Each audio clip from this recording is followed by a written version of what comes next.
Hello दोस्तों, स्वागत है आपका मिश्रा क्लासेस पर। हम चर्चा कर रहे थे मध्य प्रदेश के बारे में। तो पहले हमने मध्य प्रदेश का थोड़ा सा सामान्य परिचय जाना था, ऊपरी ऊपरी, और अब हम थोड़ा सा चर्चा करेंगे गठन पर। तो गठन पर हम पूरी विस्तार से चर्चा करेंगे। तो हम ये जानेंगे 1947, तो 47 से पहले क्या स्थिति थी, 47 से 56, क्योंकि 1 नवंबर 1956 को मध्य प्रदेश का गठन हुआ था, और 56 से लेके 2000 तक, 1 नवंबर 2000 मध्य प्रदेश का पुनर्गठन हुआ था।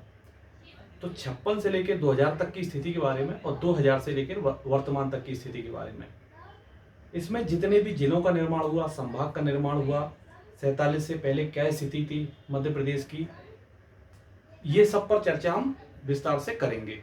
तो गठन के बारे में आज हम जानेंगे और फिर धीरे धीरे और भी टॉपिक पर चर्चा करेंगे। तो सबसे पहले आज हम जानेंगे मध्य प्रदेश का गठन। आज मध्य प्रदेश गठन, मध्य प्रदेश का जो गठन है, जैसा कि अभी मैंने बताया कि 47 जो अपना आजाद हुआ था भारत 15 अगस्त 1947 को, तो 15 अगस्त 1947 से पहले मध्य प्रदेश नाम का ना तो कोई राज्य था ना कोई रियासत थी। मैं राज्य या रियासत, तो रियासत तो थी लेकिन मध्य प्रदेश नाम की कोई रियासत नहीं थी। तो 47 से पहले की स्थिति के बारे में ये जानेंगे कि जो पार्ट ए, बी, सी और डी में जो बटा था क्षेत्र राष्ट्रीय स्तर पर, तो पार्ट जैसे ए में था तो ब्रिटिश प्रांत थे, बी सी में था तो देसी रियासतें थी, पार्ट डी में जो था वो अंडमान एवं निकोबार था। तो ए में जो ब्रिटिश प्रांत था अपने यहाँ, तो वो सीपी एंड बरार था। तो कैसे सेंट्रल प्रोविंस का निर्माण हुआ, और कौन कौन से क्षेत्र थे भारत में, जैसे यूनाइटेड प्रोविंस था उत्तर प्रदेश, मुंबई प्रोविंस था, तमिलनाडु में देखें मद्रास प्रोविंस था, बंगाल प्रोविंस था। इस प्रकार से मध्य प्रदेश में सीपी भी था, सेंट्रल प्रोविंस भी था। कैसे बरार आया, कैसे सीपी का निर्माण हुआ, पार्ट बी और सी में कौन कौन से थे, कौन राज प्रमुख थे, उसके कौन उपराज प्रमुख थे, उनके पहले कौन से मुख्यमंत्री थे, कौन कौन सी रियासतें आती थी, इस पर हम विस्तार से चर्चा करेंगे। तो सबसे पहले आज हम 47 से पहले की स्थिति के बारे में जानेंगे। तो हम पहले आपको बता दें, इसके 4 खंड है लगभग। तो जैसा कि मैंने अभी आपको बताया कि 15 अगस्त 1947 को हमारा देश आजाद हुआ था, तो 47 से पहले की स्थिति कि क्या था मध्य प्रदेश, सिचुएशन क्या थी मध्य प्रदेश की। तो 47 से पहले की स्थिति, 47 से 1956 की स्थिति, और 1956 से 1 नवंबर 2000 को जो मध्य प्रदेश का पुनर्गठन हुआ था, छत्तीसगढ़ नया प्रांत बना था, तो 56 से लेकर 2000 तक की स्थिति, और 2000 से लेकर वर्तमान तक की स्थिति।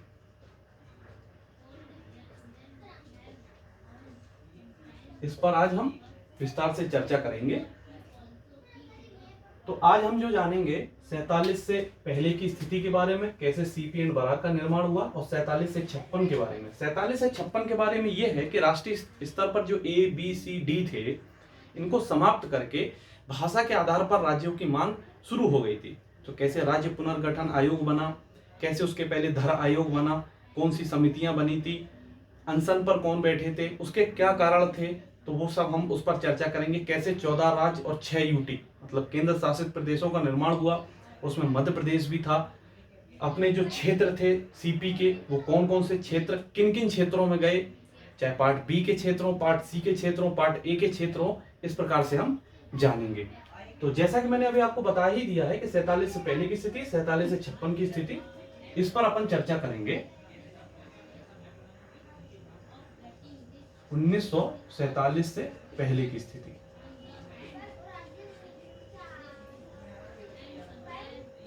अभी मैंने आपको ये बताया था कि 47 से पहले हमारा पार्ट में बटा था, CP and Berar part A था। तो 47 को फिर हमने बांट दिया था पार्ट बी और सी में और डी में। तो पार्ट ए में जो अपना आता था सीपी मतलब ब्रिटिश प्रांत था, तो क्या था, सीपी एंड बरार। तो सीपी एंड बरार बिल्कुल 1947 से पहले था ही सीपी एंड बरार। और क्या था, central India agency, central India agency, central India agency. CP and Berar की बात करें तो अभी तो मैंने जैसा कि आपको बता ही दिया है कि वो ब्रिटिश प्रांत थे तो अंग्रेजों का इस पर प्रत्यक्ष नियंत्रण था। अंग्रेजों का प्रत्यक्ष नियंत्रण था।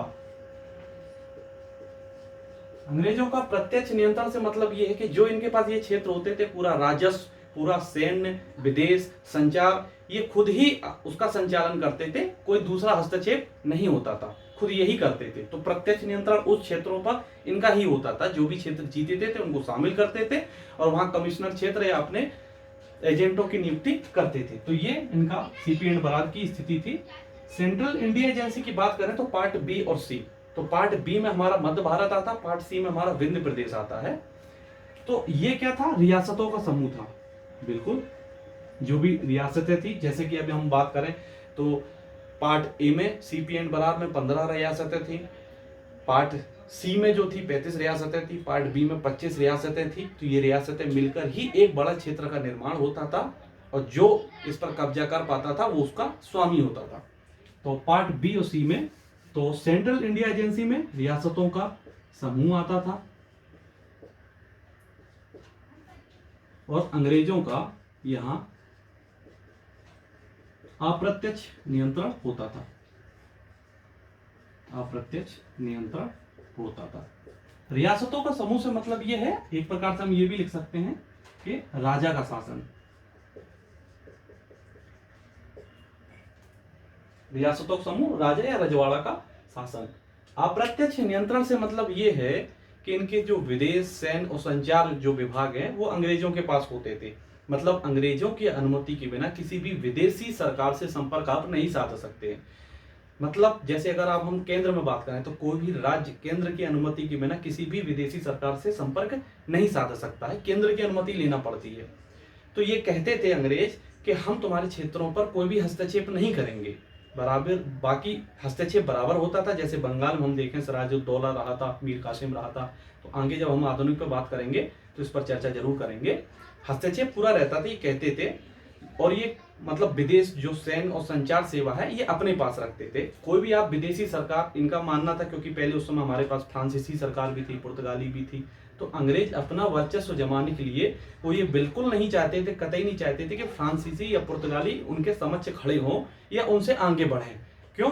क्योंकि उनकी साम्राज्यवादी विस्तार नीति तो यही थी कि उन्हें धीरे धीरे पूरे भारत पर कब्जा करना ही था।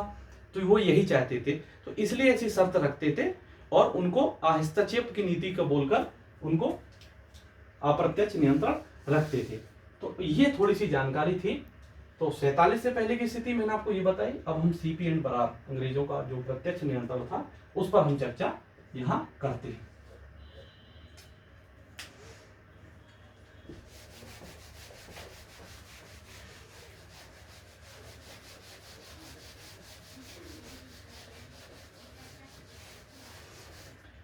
अब 1947 से पहले थोड़ा सा हम ये जानेंगे कौन कौन से क्षेत्र थे, किसके अंतर्गत थे, तब अंग्रेज ने कैसे उन क्षेत्रों पर कब्जा किया।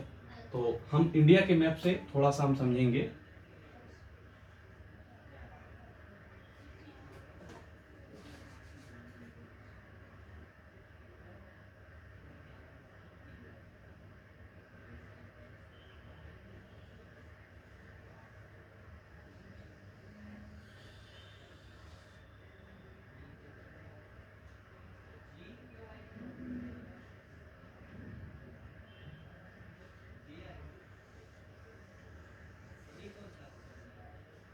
ये लगभग हमारा इंडिया का मैप है। तो अब यहाँ मैं आपको समझाता हूँ। जैसा कि आपको पता होगा, एटलस में आप देखेंगे तो ये हमारा जो है उत्तर प्रदेश है, तो इसको पहले यूनाइटेड प्रोविंस कहते थे। बिल्कुल, ये यूनाइटेड प्रोविंस था, ये मुंबई प्रोविंस था, बम्बई प्रोविंस जो कि पहले था। तो महाराष्ट्र और गुजरात ये पहले इकट्ठे ही थे। इसके बाद 1 मई 1960 को अलग हुए। ये मद्रास प्रोविंस था और ये बंगाल प्रोविंस था। ये तो बांग्लादेश आज का है, नहीं तो पूर्व का तो पूरा भारत ही था। और यहां था सीपी, ये है अपना, इस पर आज हम चर्चा करेंगे। तो ऐसे ये ब्रिटिश प्रांत थे, बहुत बड़े बड़े क्षेत्र थे। ये मद्रास जो था वो यहाँ था, चेन्नई उसका जो था क्षेत्र था, राजधानी। तो अगर हम कहें कर्नाटक, केरल और ये तेलंगाना जो आंध्र प्रदेश दोनों अलग अलग हुए हैं, तो आंध्र प्रदेश था और यहाँ तमिलनाडु, ये पूरा एक ही क्षेत्र था। चारों जो राज्य थे।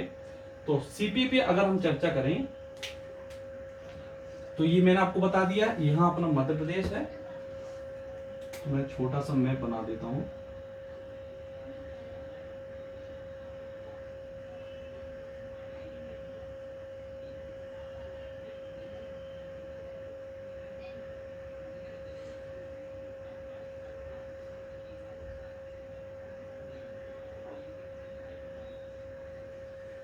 ये जो है सीपी था। अब ये सीपी वर्तमान में सीपी है, मैं आपको समझाने के लिए कर रहा हूं ऐसा। ये समझ लो 1947 से पहले था, लेकिन यहां जो क्षेत्र था ये था क्षेत्र गोंडवाना। गोंडवाना मतलब दुर्गावती के पूर्वजों का शासन था। ये गोंडवाना क्षेत्र था, ये गोंडवाना क्षेत्र था। तो हुआ क्या, 1740 में, मैं इतिहास की बात कर रहा हूं पहले से, तो थोड़ा सा आपको अच्छे से समझ में आएगा। यहां गोंडवाना शासन था, तो यहां कौन थे, यहां मराठा थे। मुंबई प्रेसिडेंसी में तो यहां मराठा थे। ये गोंडवाना क्षेत्र था, ये मध्य प्रदेश का उस समय क्षेत्र था, महाकौशल का जो क्षेत्र था। 1740 में मराठा शासक राघोजी प्रथम ने गोंडवाना पर अधिकार कर लिया, आक्रमण कर दिया और अधिकार कर लिया। तो ये जो शासन हो गया ये मराठा का हो गया, है ना। तो ये मराठा शासक राघोजी प्रथम ने उस समय 1740 में गोंडवाना पर आक्रमण किया। उस समय गोंडवाना के शासक थे महाराज शाह थे, इनकी मृत्यु भी हो गई थी 1741 में आक्रमण के बाद ही। तो महाराज शाह गोंडवाना के शासक थे, राघोजी प्रथम ने आक्रमण किया था और उस पर अधिकार कर लिया। तो अधिकार कर लिया तो कौन सा क्षेत्र आ गया, महाकौशल का। महाकौशल अगर अपन बात करें तो दक्षिण, अगर अपन पूरब में देखेंगे तो बालाघाट प्लस मंडला और ऊपर से जबलपुर के पूर्वी क्षेत्र का, और उत्तरी क्षेत्र था डिंडोरी का, दक्षिण क्षेत्र था। तो ये महाकौशल जो क्षेत्र है ये किसके पास आ गया, मराठाओं के पास आ गया, 1740 में आ गया। अंग्रेज भी धीरे धीरे विस्तार कर रहे थे। ये रियासतों से रियासतों में लड़ाई थी। ये मराठा रियासत थी, ये गोंडवाना रियासत थी, ये रियासतों की रियासतों में लड़ाई थी। अंग्रेज भी इस समय पैर पसार रहे थे और धीरे धीरे विस्तार कर रहे थे। इसके बाद अपन जानते हैं कि 1757 में बैटल ऑफ प्लासी का युद्ध हुआ। 1764 में बक्सर का युद्ध हुआ। तो इसी प्रकार से अंग्रेज भी अपने विस्तार कर ही रहे थे। 1740 का ये इतिहास था कि यहाँ महाकौशल पर किसका अधिकार हो गया था, राघोजी प्रथम, मतलब मराठा का शासन हो गया था। बस ये आपको जानकारी थी। अब क्या हुआ कि जैसे ही अंग्रेज भी विस्तार कर रहे थे तो 1818 में तृतीय आंग्ल मराठा युद्ध हुआ। तृतीय आंग्ल मराठा युद्ध हुआ।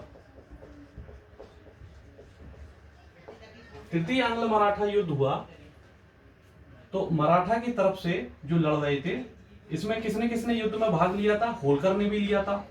तो भाग किसने किसने लिया था आंग्ल मराठा में, होलकर, क्योंकि ये पेशवा ये मराठा के ही अंतर्गत शासन करते थे। ये होलकर थे, ये ग्वालियर में सिंधिया थे। तो होलकर प्लस सिंधिया। उस समय हेस्टिंग जो था वहां का गवर्नर था 1818 में। उसका कारण ये था मराठा पर आक्रमण करने का। खैर उनको ये बहाना चाहिए रहता था, आक्रमण तो करते ही थे, उन्हें क्षेत्र चाहिए रहते थे, उनकी साम्राज्यवादी नीति ही थी। तो उस समय हेस्टिंग थे। हेस्टिंग और मराठा के जो क्या हुआ करते थे, एक पिंडारी जाति होती थी। पिंडारी जाति मतलब डाकू जाति होती थी। तो पिंडारी जो जाति थी मराठाओं की अवैतनिक जाति थी, अवैतनिक सैनिक थे। अवैतनिक सैनिक का मतलब ये होता है कि इन्हें वेतन नहीं देते थे। जब भी युद्ध होता था तो उन पिंडारियों को ये बुला लेते थे और युद्ध में जितना भी लूटे हुए माल को उसका कुछ हिस्सा देकर उन पिंडारियों को मुक्त कर देते थे। ये वही पिंडारी हुआ करते थे। तो सीधी सी बात है कि अंग्रेज अगर मराठाओं को परेशान करेंगे तो पिंडारी मराठाओं का साथ देंगे, क्योंकि जो पिंडारियों को पैसे कौन देता है? मराठा लोग देते हैं। तो हेस्टिंग जो चाहते थे कि पिंडारियों का ही दमन कर देना चाहिए, तो इन्होंने, हेस्टिंग ने उस समय पिंडारियों का दमन कर दिया।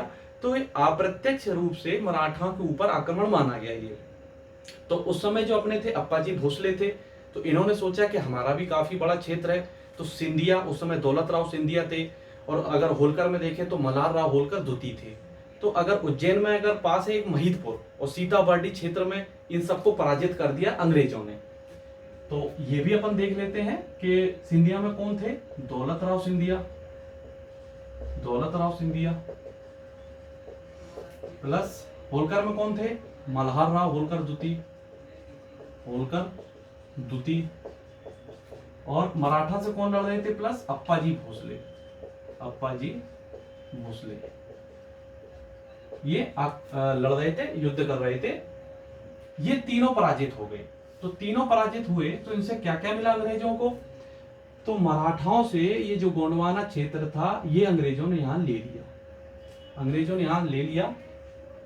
तो कौन सा क्षेत्र ले लिया? महाकौशल। और उसमें ये क्षेत्र था, ये मराठाओं का विदर्भ का भी क्षेत्र, महाकौशल प्लस विदर्भ, ये क्षेत्र ले लिया। तो सिंधिया से भी ले लिया। तो ये जो क्षेत्र था गोंडवाना, इधर ही नहीं रुके, ये जो क्षेत्र था यहां से भी इन्होंने ऐसा लिया। ये क्या ले लिया यहां से? तो ये नर्मदा और सागर, ये सागर है वर्तमान। तो अंग्रेज इसको क्या बोलते थे? नर्मदा को नरबोडा कहते थे। नरबोडा नर्मदा को कहते थे। और सौगोर, सागर को ये सौगोर कहते थे। तो सौगोर वर्तमान का सागर है। तो मराठाओं से क्या हुआ? इन्होंने महाकौशल मतलब मंडला, बालाघाट, इस प्रकार का जो क्षेत्र है, और ये नर्मदा और सागर का क्षेत्र ले लिया सिंधिया से। तो अंग्रेजों को काफी अच्छी सफलता मिली, और ये क्षेत्र उसके अधीन चले गए। ये अप्पाजी भोसले से क्षेत्र ले लिए गए। अब अंग्रेजों की विस्तारवादी नीति के तहत आगे भी विस्तारवादी नीति चालू रही, जैसे वेलेजली की सहायक संधि, लॉर्ड डलहौजी का व्यक्तिगत सिद्धांत, जिसको वो शांतिपूर्ण विलय की नीति कहता था, डॉक्ट्रिन ऑफ लैप्स। तो यहां उसने इन क्षेत्रों को ले लिया, और यहां क्या कर दिया? एजेंटों की नियुक्ति कर दी।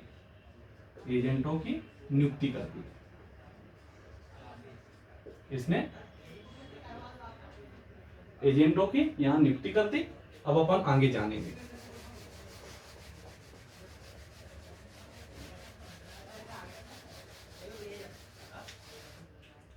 फिर क्या हुआ? आगे विस्तारवादी नीति के तहत लॉर्ड डलहौजी का शासन आया, जो कि भारत के गवर्नर जनरल थे। तो लॉर्ड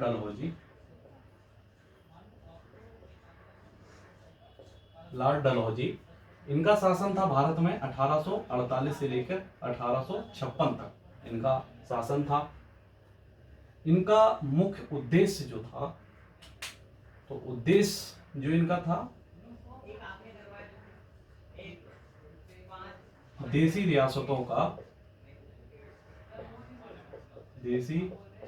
का अंग्रेजी शासन में विलय,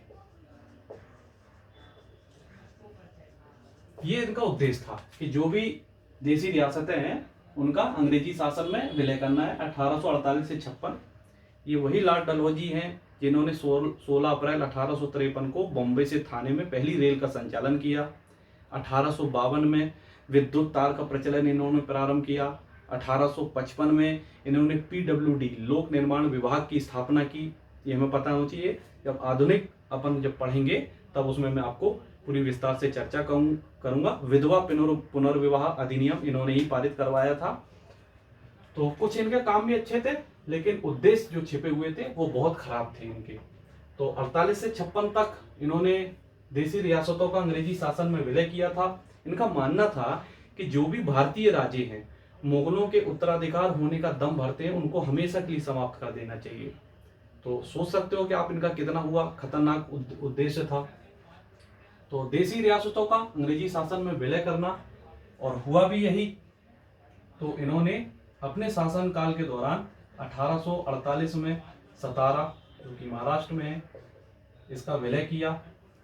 1849, जैतपुर एवं संभलपुर,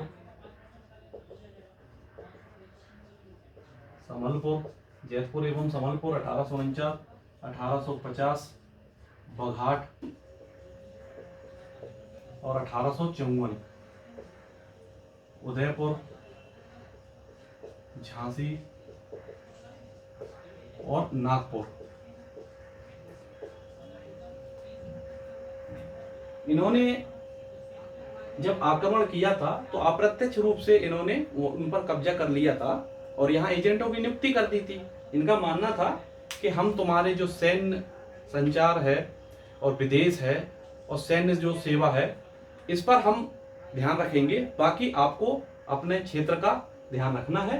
तो ये सोच के इन्होंने किया था। तो जब लॉर्ड डलहौजी आए थे, इन्होंने देशी रियासतों का जो है ब्रिटिश शासन में विलय करने की जो नीति लेके आए थे, डॉक्ट्रिन ऑफ लैप्स, शांतिपूर्ण विलय की नीति।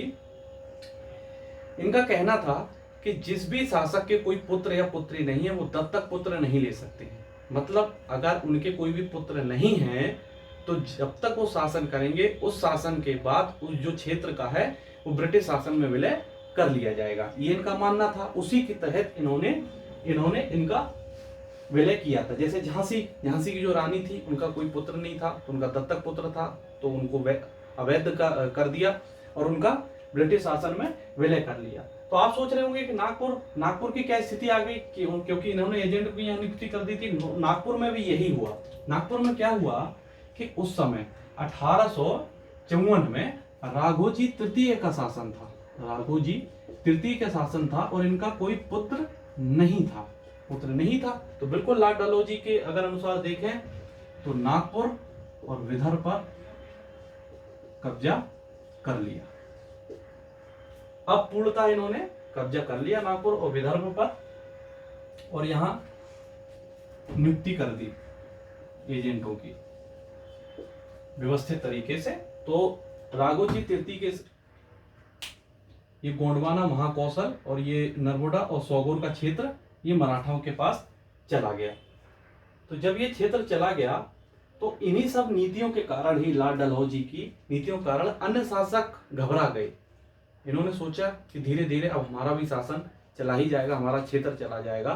तो विद्रोह प्रारंभ हो गए, जन विद्रोह भी प्रारंभ हो गया। तो 1857 की क्रांति हुई। ये लॉर्ड डलहौजी के परिणाम स्वरूप क्या हुआ? परिणाम ये हुआ कि 1857 की क्रांति हुई।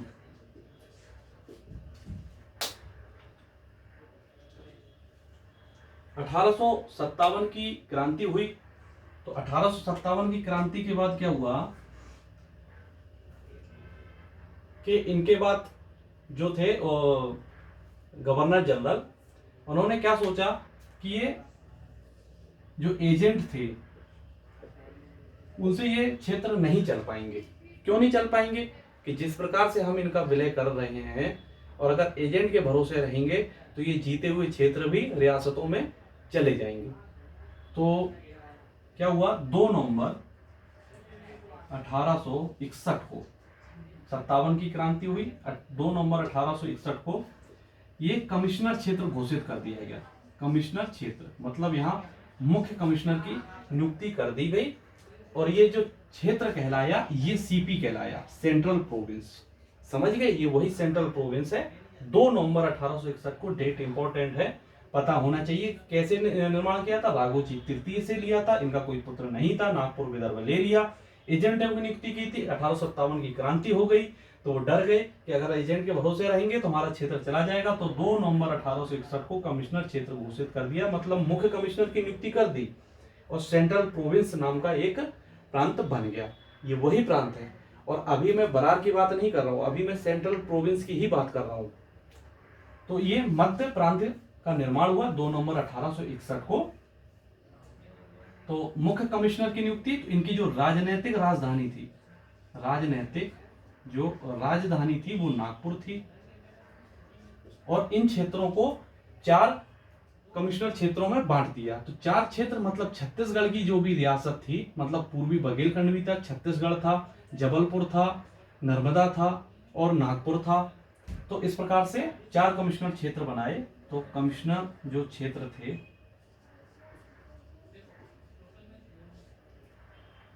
जबलपुर, नर्मदा, छत्तीसगढ़ और एक नागपुर तो था ही। इस प्रकार से 4 कमिश्नर क्षेत्र हो गए। यहाँ कमिश्नरों की नियुक्ति कर दी। राजनीतिक राजधानी मतलब मुख्यालय जो बनाया गया वो नागपुर को बनाया गया। 2 नवंबर 1861 को कमिश्नर क्षेत्र सीपी का निर्माण हो गया। अब सीपी के बाद जो है 1864 में निमाड़ भी शामिल हो गया। निमाड़ शामिल मतलब ये खंडवा, खरगोन, अलीराजपुर, तो ये क्षेत्र भी आ गया। तो ये थोड़ा सा अगर अपन ऐसा देखें तो ये क्षेत्र भी आ गया। अब आप ये सोच रहे होंगे कि ये नागपुर, ये मतलब अगर अपन देखें तो बुल्ढाना, अकोला, अमरावती, यवतमाल, वर्धा, नागपुर, भंडारा, चांदा, ये क्षेत्र आ गए। विदर्भ का क्षेत्र आ गया। गोंडवाना महाकौशल का क्षेत्र आ गया। पूर्वी बघेलखंड का क्षेत्र आ गया। अब ये हमने अभी सेंट्रल प्रोविंस की बात की है, बरार की बात नहीं की है। तो ये इतना हुआ था लॉर्ड डलहौजी के सामने 2 नवंबर 1861 को। ये डेट इंपॉर्टेंट है। सीपी का निर्माण हो गया। अब क्या होगा, अब आगे चर्चा करते हैं।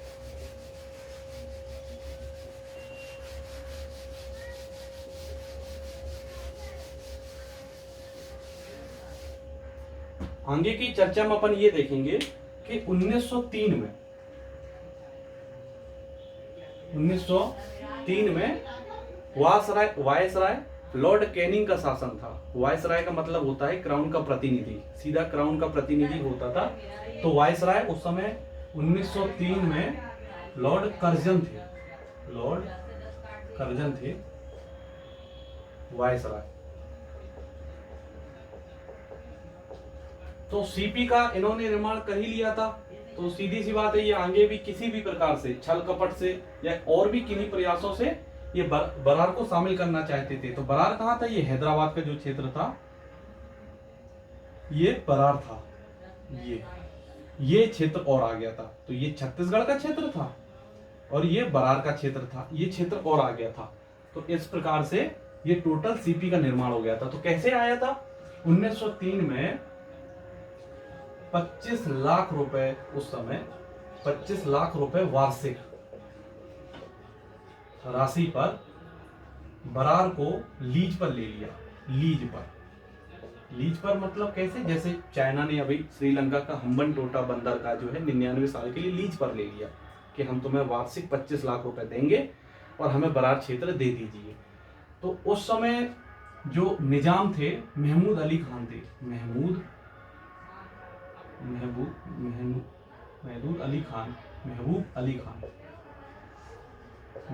अली खान उस समय निजाम थे। ये इनसे सौदा हुआ था लॉर्ड कर्जन का। वायसराय थे, 25 लाख रुपए वार्षिक पर बरार, ये क्षेत्र है, ये बरार क्षेत्र है, हैदराबाद जो तेलंगाना का क्षेत्र है। बरार लीज पर ले लिया। महबूब अली खान थे 1903 में। फिर 1919 में भारत शासन अधिनियम आया। भारत शासन अधिनियम आया। तो उसी के तहत क्या हुआ, 1919 के भारत शासन अधिनियम के तहत 1921 में और भी आंदोलन उस समय चल रहे थे, आजादी की मांग तेज हो रही थी। तो 1921 में जो है इसी कमिश्नर क्षेत्र को गवर्नर क्षेत्र घोषित कर दिया। मतलब बरार आ गया 1903 में, ये वही बरार है। तो सीपी एंड बरार हो गया।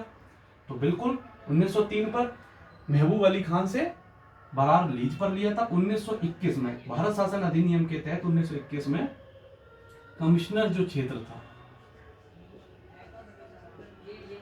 ये अब क्या बन गया, गवर्नर क्षेत्र ये बन गया। तो गवर्नर क्षेत्र बन गया मतलब एक मुख्यमंत्री, राज्यपाल, गवर्नर, तो ये वहां नियुक्ति हो गई। तो 1921 में कमिश्नर क्षेत्र ये बन गया और 1933 में इसका बरार का पूर्णतः विलय कर लिया। बिल्कुल नीति ही यही थी, करना यही था, बरार पूर्णतः विलय हो गया। तो 1933 में सीपी एंड बरार की ये कहानी थी, जो कि मैं उम्मीद करता हूं कि आपको पूरी तरीके से समझ में आई होगी। डेट, हर एक डेट इंपॉर्टेंट है। इतिहास के पीछे का मैं इसलिए समझाता हूं ताकि आपको व्यवस्थित समझ में आए। तो सीपी एंड बरार का आपको अच्छी खासी एक बेहतर समझ हुई होगी, ये मैं समझ पा रहा हूँ। तो ये 47 से पहले की स्थिति है, ये सीपी बन गया है। अब 47 से 56 के बीच में सरकार ने part A B C D में, जब देश आजाद हुआ था तो उस समय वायसराय लॉर्ड माउंटबेटन थे, वो ये स्थिति निर्मित करके गए थे। तो ए में जो ब्रिटिश प्रांत थे वो शामिल थे, जो कि अब तो भारत के ही क्षेत्र में आ गए थे। तो जैसे कि अपन देखेंगे पार्ट ए में जो पहले मुख्यमंत्री थे पंडित रविशंकर शुक्ल थे, जो कि मध्य प्रदेश के भी प्रथम मुख्यमंत्री थे, और राज्यपाल थे ई राघवेंद्र थे।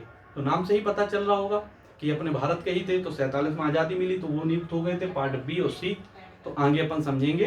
तो 47 से पहले की स्थिति अपन ने ये स्थिति थी, मैंने आपको पहले ही बताया था। अब अपन 47 से 56 की स्थिति के बारे में चर्चा करेंगे। तो 47 से पहले की स्थिति में अपन ने बेहतर तरीके से समझा कि क्या क्या ऐसी स्थितियां निर्मित हुई थी कि सीपी एंड बरार का निर्माण हुआ।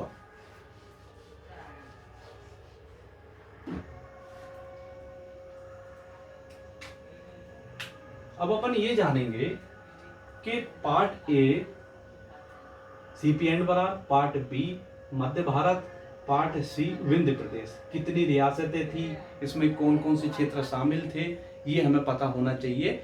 तब अपन समझ पाएंगे 47 से 56 की स्थिति के बाद अपने मध्य प्रदेश में कौन कौन से क्षेत्र बचे थे, कौन कौन से क्षेत्र, कौन कौन से राज्य को अपन ने दे दिए थे। तो पहले अपन ये समझ लेते, क्वेश्चन यहां से भी बनते हैं। तो 47 से पहले अपन स्थिति में ये जानेंगे कि पार्ट ए में कौन कौन से शामिल थे। तो पार्ट ए, तो पार्ट अपन ए की चर्चा करेंगे 47 से 56 के बारे में। तो पार्ट ए में जो थी इस समय 15 रियासतें थी, और कौन कौन से क्षेत्र थे,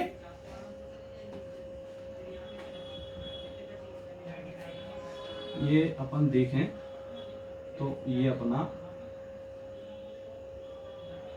ये बरार आ गया, ये विदर्भ था, ये नागपुर था, ये अपना पूर्वी बघेलखंड था, और ये रायपुर था, बस्तर था। तो ये प्रकार के क्षेत्र पार्ट ए में थे। तो मैं लिख देता हूं, पूर्वी बघेलखंड पार्ट ए में ये शामिल क्षेत्र थे अपने पास। पूर्वी बघेलखंड था, ये विदर्भ था, विदर्भ मतलब महाराष्ट्र के जिले, जो कि बाद में महाराष्ट्र को मुंबई को दे दिए थे, विदर्भ था, बरार था, प्लस रायपुर, छत्तीसगढ़, बस्तर, दंडकारण्य का क्षेत्र था। ये पार्ट ए था। तो सीपी एंड बरार यही था, अपन जानते हैं। और सीपी एंड बरार में 22 जिले, 5 संभाग बने थे 47 के बाद। तो 22 जिले, 5 संभाग उस समय इसमें शामिल थे। इसके जो सीएम थे, फर्स्ट सीएम थे रविशंकर शुक्ल थे।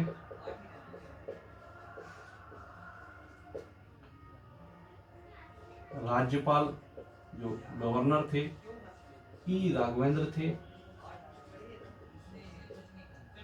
और प्लस 15 रियासतें थी, 15 रियासतें थी। तो 15 रियासतों में अगर अपन बताएं तो पार्ट ए में जो 15 रियासतें थी, छत्तीसगढ़ अब चला गया है 1 नवंबर 2000 को। तो उस छत्तीसगढ़ में 14 रियासतें थी। तो अगर अपन कहें कि एक रियासत कौन सी थी, तो एक रियासत वर्तमान में है, लेकिन अब वो अस्तित्व में नहीं है, वो मध्य प्रदेश में ही है। तो कौन सी है, तो वो मकड़ाई रियासत थी। तो 15 रियासत में मकड़ाई रियासत, ये कहाँ पड़ती है मकड़ाई रियासत, ये हरदा जिले में पड़ती है।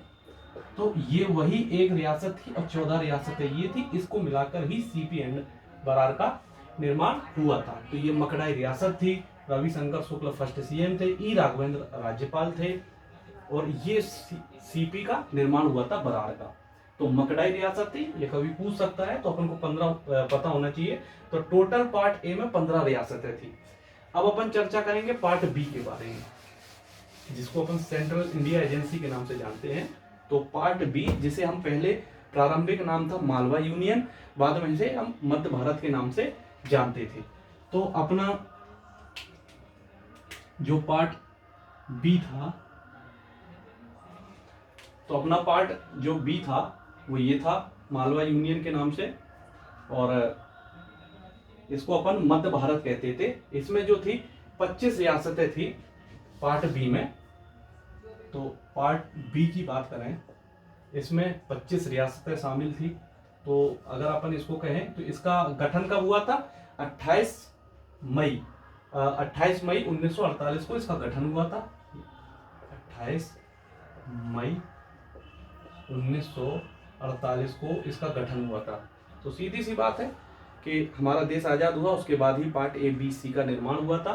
तो इस प्रकार से ये बी 28 मई 1948 को इसका निर्माण हुआ। इसमें 25 रियासतें शामिल थी, जैसे नरसिंहपुर, खिलचीपुर, इस प्रकार से राजगढ़ की जो रियासतें थी इसमें शामिल थी, 25 रियासतें थी। इसका जो प्रारंभिक नाम था मालवा यूनियन था। पहले इसको मालवा यूनियन कहते थे क्योंकि ये अधिकतर मालवा का ही क्षेत्र है।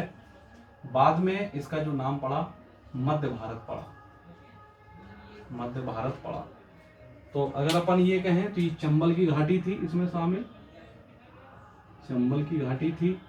ये सिंधिया ग्वालियर का शासन था, ये होलकर का शासन था, होलकर, और ये निमाड़ इसमें ही आ गया था, पार्ट बी में आ गया था निमाड़। तो ये होलकर, और 6-6 महीने राजधानी रहती थी।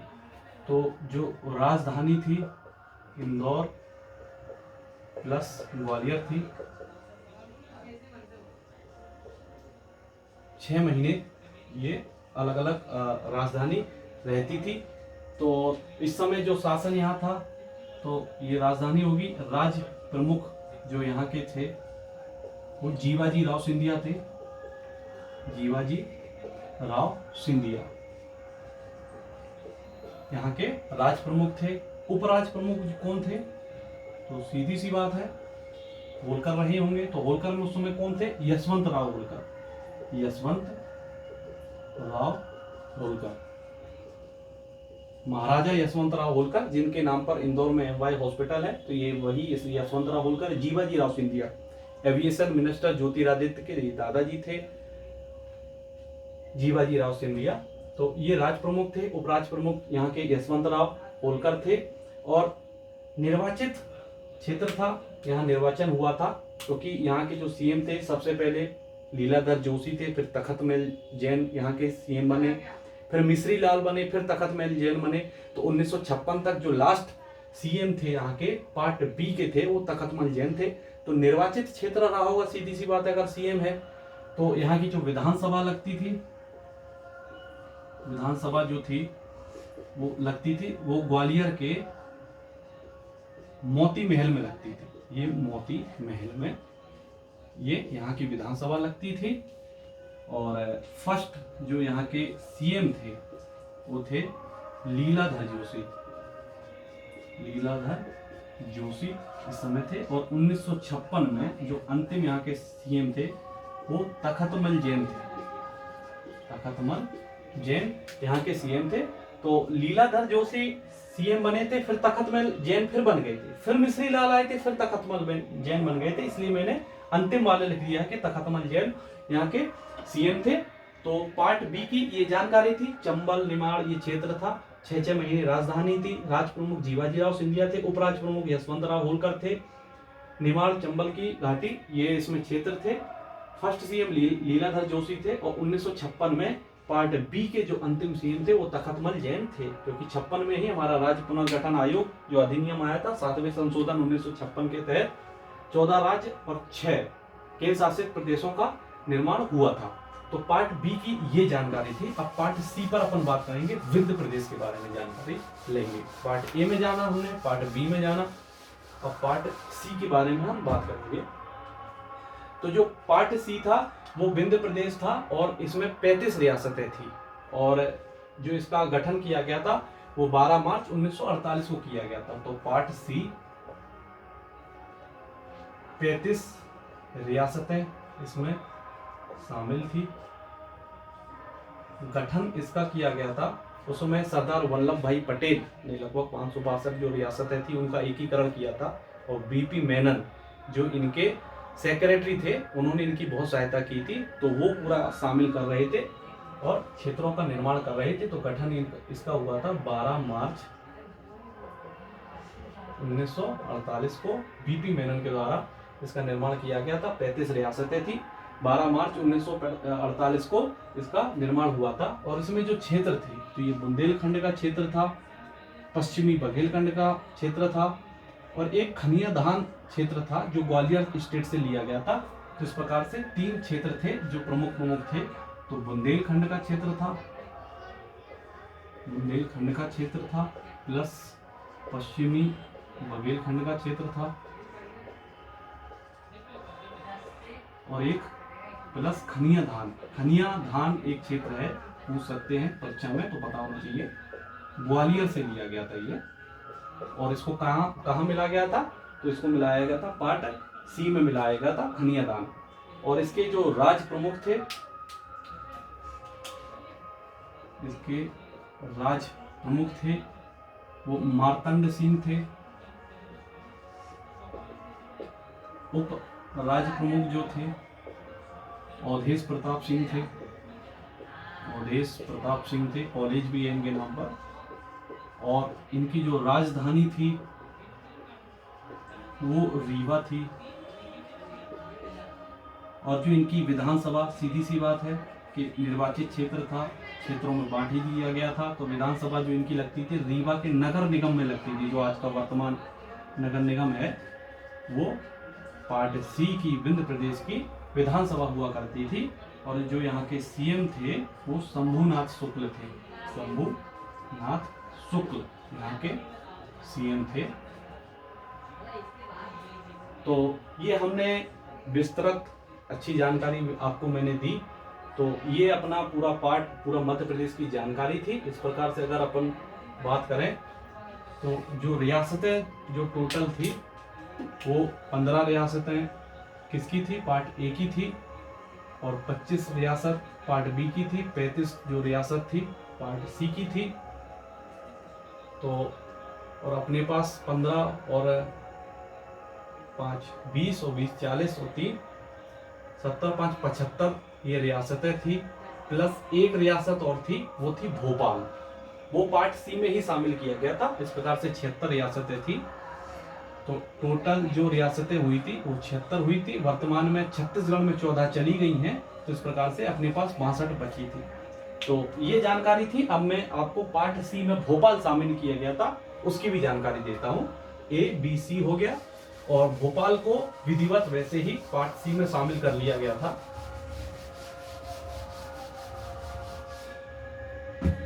तो भोपाल की जानकारी ये है, पार्ट सी में शामिल किया गया था भोपाल।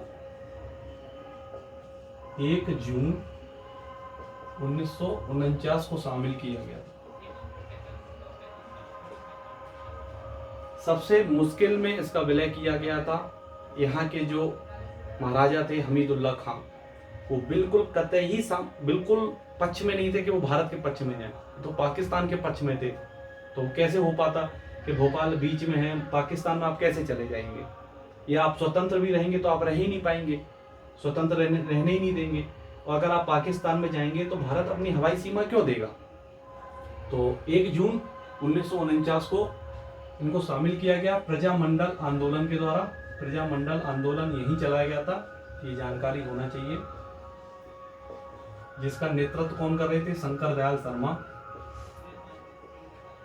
शंकर दयाल शर्मा, इनको जाके आगे इनका फल भी मिला, ये राष्ट्रपति बने। और ये काफी जवाहरलाल नेहरू जी के करीबी थे।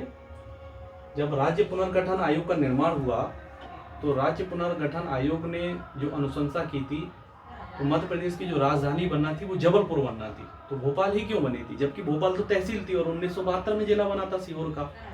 तो भोपाल इसलिए ही बना था कि कहीं ना कहीं शंकर दयाल शर्मा का राजनीतिक वर्चस्व इतना अच्छा था कि इन्होंने उसको भोपाल को ही मध्य प्रदेश की राजधानी बनवाया। जवाहरलाल नेहरू के करीबी थे, तो इन्हीं के कारण ही भोपाल राजधानी बनी थी। और यहाँ के जो नवाब थे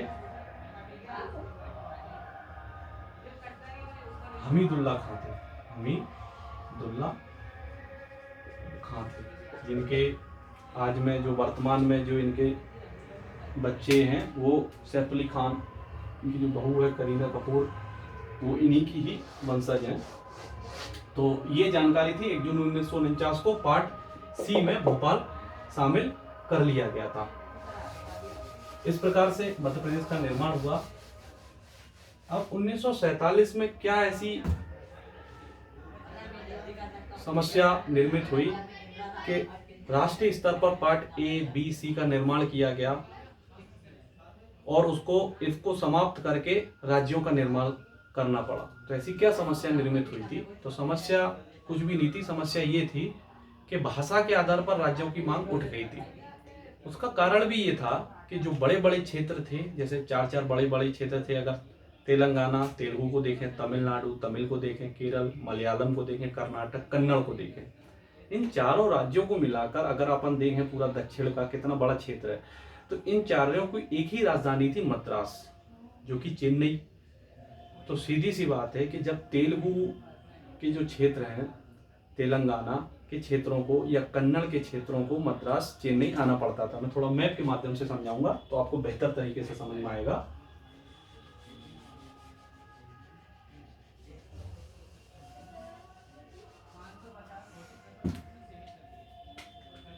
ये United province, Bombay province, Madras province और ये बंगाल प्रोविंस और ये सेंट्रल प्रोविंस अपना हो गया था।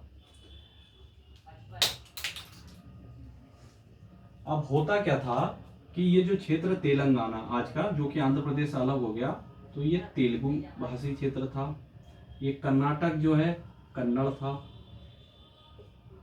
और केरल ये मलयालम क्षेत्र था भाषा, और ये तमिलनाडु तमिल क्षेत्र था।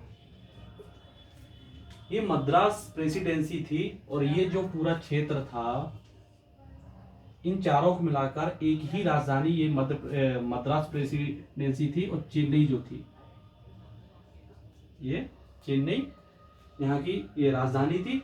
तो होता क्या था कि जब तेलुगु भाषी या कन्नड़ भाषी को कोई अगर काम होगा राजधानी में तो वो चेन्नई जाएगा, तो उसको ऐसा लगता था कि उसकी संस्कृति और भाषा का विलुप्त हो जाएगी, क्योंकि उसको तमिल सीखना पड़ेगी। तमिलनाडु में आता है तो तमिल सीखना पड़ेगी और हमारी भाषा का समाप्त हो जाएगी। तो इसी डर से यहाँ तेलुगु के ही एक पोट्टी श्री रामुलु अनशन पर बैठे थे। भाषा की मांग तेज हो गई। तो जब भाषा की मांग तेज हो गई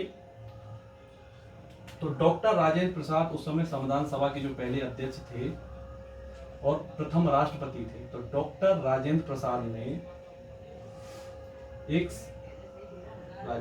ने एक समिति का निर्माण करवाया और उससे पूछा कि क्या भाषा के आधार पर राज्यों का निर्माण हो सकता है।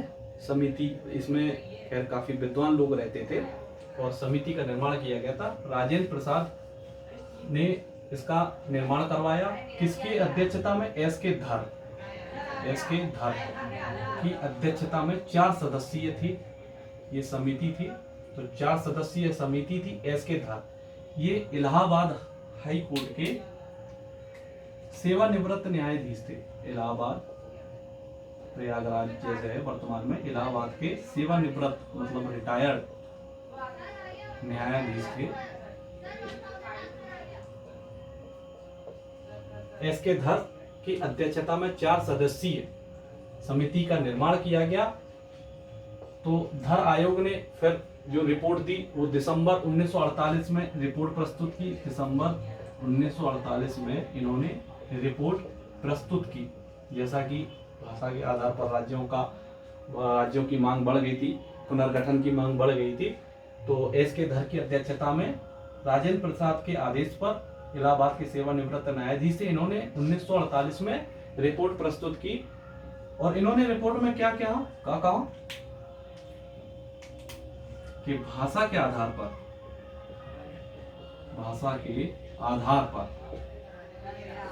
राज्यों के पुनर्गठन का इन्होंने विरोध किया।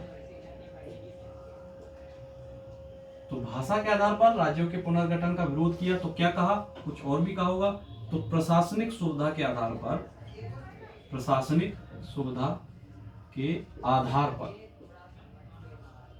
राज्यों के पुनर्गठन का इन्होंने मांग की। तो राज्यों के पुनर्गठन की मांग की। प्रशासनिक सुविधा के आधार पर होना चाहिए, भाषा के आधार पर राज्यों का निर्माण नहीं होना चाहिए, ये एस के धर ने कहा। तो सीधी सी बात है कि आंदोलन तो चल ही रहा था, तो जब रिपोर्ट प्रकाशन हुआ तो आंदोलन और तेज हो गया। तो फलस्वरूप क्या हुआ, आंदोलन तेज हो गया, आंदोलन तेज हो गया। तो आनन फानन में जयपुर में कांग्रेस का अधिवेशन हुआ, कांग्रेस का अधिवेशन हुआ जयपुर में। कौन सी समिति, जेवीपी समिति। जेवीपी समिति में कौन कौन थे, जवाहरलाल नेहरू, वी वल्लभ भाई पटेल, रियासत के प्रमुख थे वल्लभ पटेल, और पी से कौन थे, पट्टाभी सीतारमैया, पट्टाभी सीतारमैया,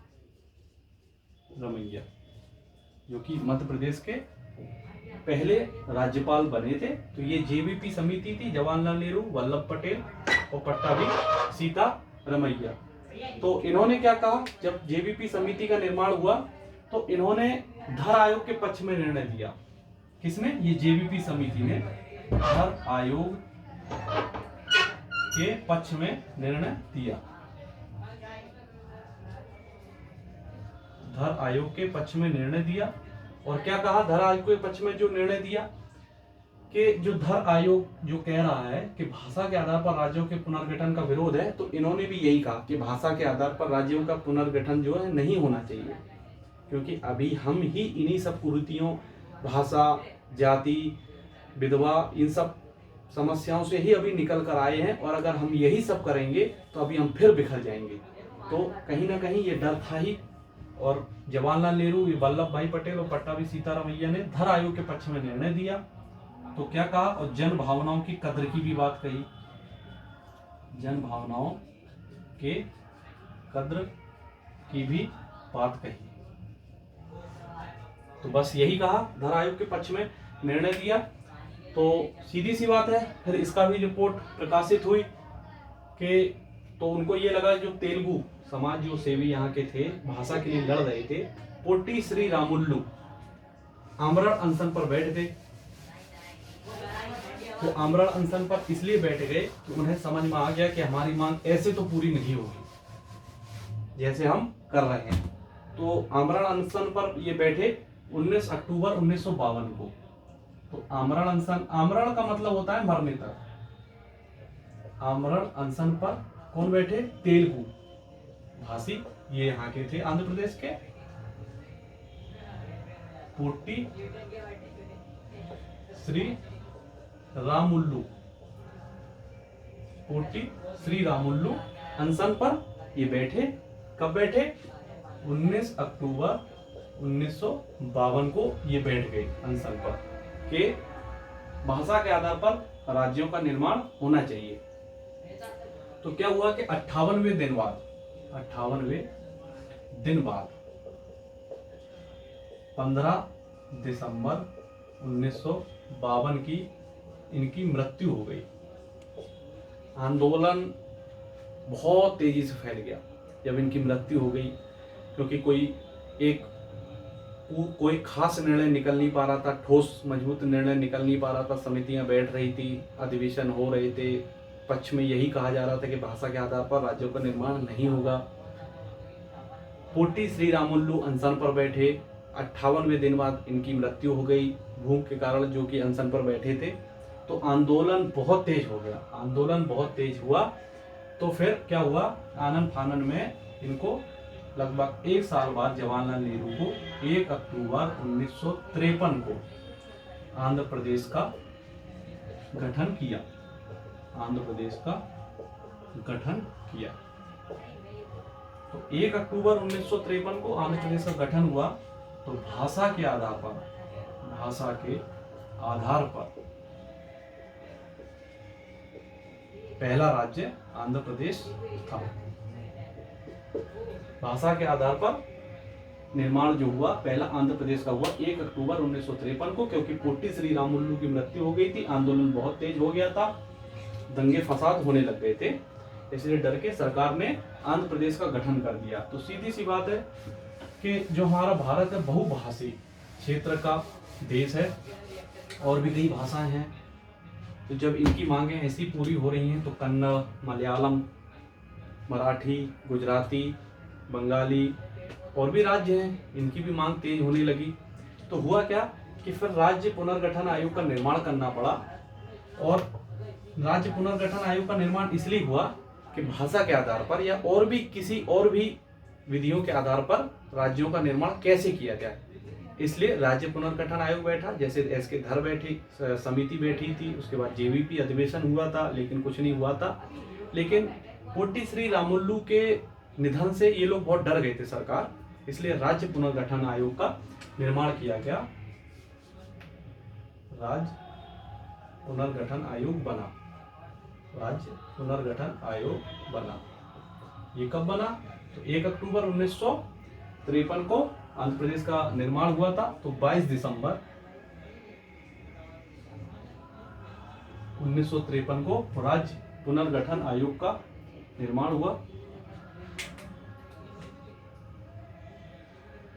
सुप्रीम कोर्ट के पूर्व न्यायाधीश, सुप्रीम कोर्ट के पूर्व न्यायाधीश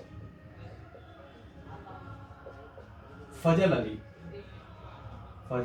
अली की अध्यक्षता में राज्य पुनर्गठन आयोग का निर्माण हुआ। 2 सदस्य थे, तो ये अध्यक्षता कर रहे थे फजल अली। सदस्य थे हृदयनाथ कुंजरू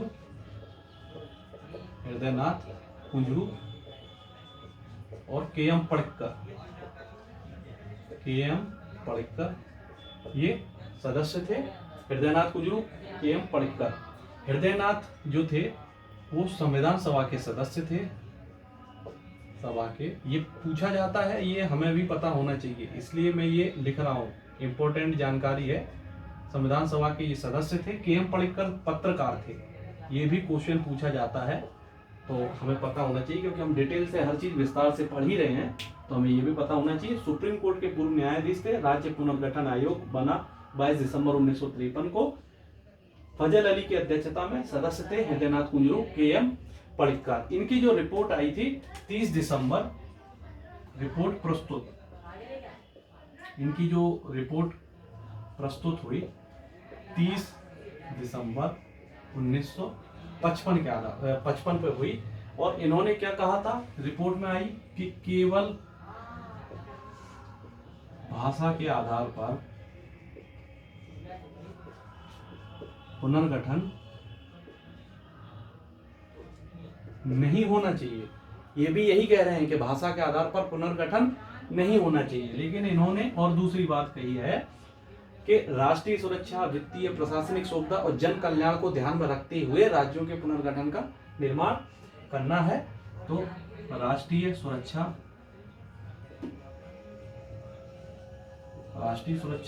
प्लस वित्तीय सुविधा, प्रशासनिक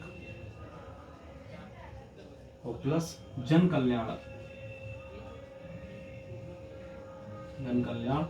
को ध्यान में रखकर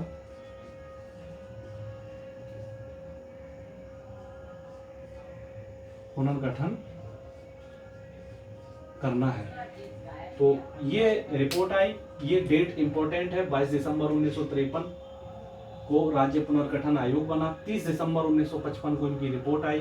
केवल भाषा के आधार पर पुनर्गठन नहीं होना चाहिए, राष्ट्रीय सुरक्षा, वित्तीय, प्रशासनिक और जन कल्याण को ध्यान में रखकर पुनर्गठन होना चाहिए। तो इसीलिए इन्होंने ऐसा ये कहा था। तो ये जो था 7वां संशोधन, 7th कॉन्स्टिट्यूशन अमेंडमेंट एक्ट 1956 के तहत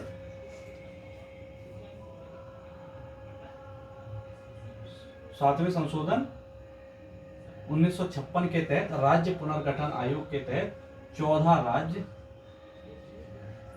और 6 केंद्र शासित मतलब यूटी का निर्माण हुआ।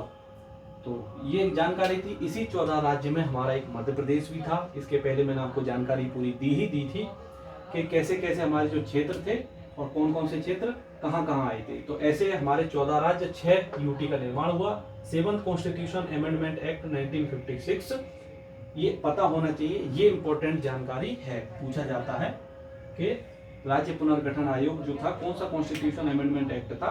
क्वालिटी में जब मैं पढ़ाऊंगा तो डिटेल में इसकी जानकारी मैं आपको दूंगा, तो ये जानकारी हमें होना चाहिए। तो जब मध्य प्रदेश का निर्माण हुआ और 14 राज्य, 6 केंद्र शासित बने, उस समय मुंबई और गुजरात नहीं बने थे। 1 मई 1960 को जो है महाराष्ट्र और गुजरात अलग हुए थे, तो तब बंबई पूरा ही इकट्ठा था। तो मध्य प्रदेश में क्या क्या अंतर आया, तो पार्ट ए में क्या अंतर आया जब उसका निर्माण हुआ, तो पार्ट ए में विदर्भ का क्षेत्र चला गया। तो विदर्भ के जो क्षेत्र थे बुल्ढाना, अकोला,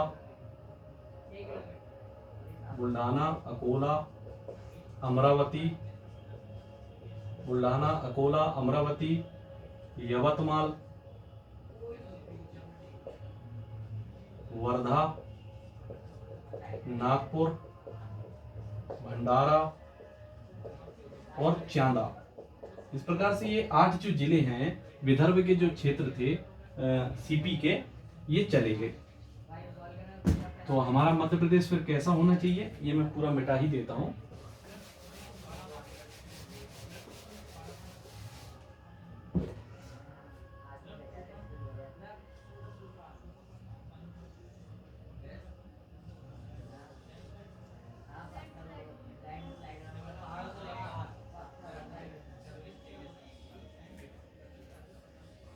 जो ऐसा जो क्षेत्र था, मैं आपको बता देता हूं कि ये जो क्षेत्र था, ये विदर्भ बरार, ये बरार क्षेत्र था, ये विदर्भ क्षेत्र था और ये छत्तीसगढ़ का क्षेत्र था।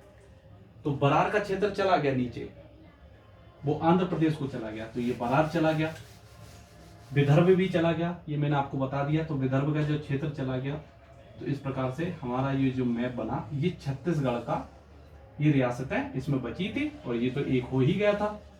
तो इस प्रकार से हमारा ये जो मैप था, ये था मध्य प्रदेश का। विदर्भ चला गया, बरार चला गया, छत्तीसगढ़ बचा था, जो कि 1 नवंबर 2000 को गया था। तो विदर्भ चला गया, शेष अपना जो क्षेत्र था बाकी नीचे रह गया। और पार्ट बी में क्या परिवर्तन हुआ, पार्ट बी कहाँ, मध्य भारत में। तो मंदसौर जो कि उत्तर पश्चिम का जो क्षेत्र है, तो मंदसौर में भानपुरा तहसील के सुनील टप्पा को दे दिया। सुनील टप्पा क्षेत्र राजस्थान को दिया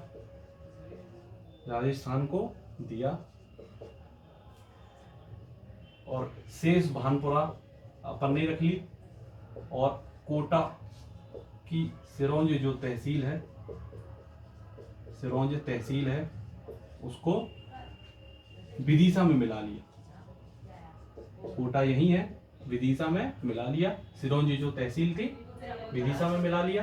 तो पार्ट बी में ये संशोधन हुआ और पार्ट सी में कोई संशोधन नहीं हुआ। विंध्य प्रदेश, भोपाल, ये यही के यही रहा, तो इसको वैसे ही वैसा ये मिला लिया गया।